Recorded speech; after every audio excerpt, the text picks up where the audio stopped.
This is breaking news. Glen Washington performs at Bishop Kiengei's church. Netizens react. Next, wataleta Snoop Dogg. Glen Washington attended Bishop Kiengei's JCM church in Nairobi on Sunday, October 6, accompanied by his wife.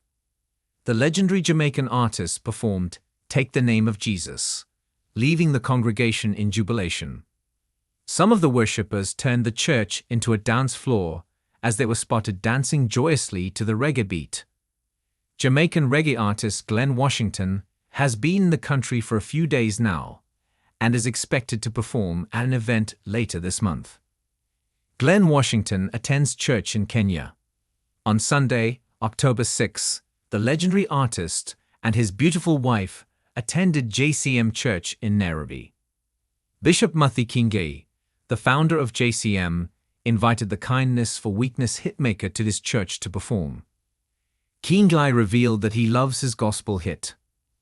"I love his Take the Name of Jesus song. That song is very powerful, and I know I'll hear it today.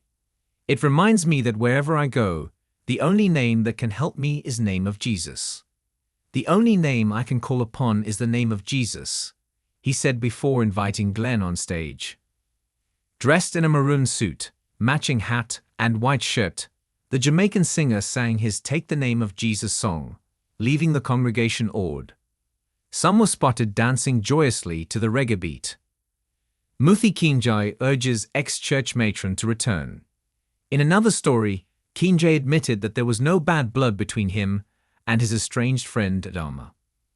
A video of Kiengei praising Dharma for doing a great job at the church, declaring his support for her, emerged online. The father of three said he wouldn't allow people to tarnish Dharma's name. The video went viral, eliciting mixed reactions online.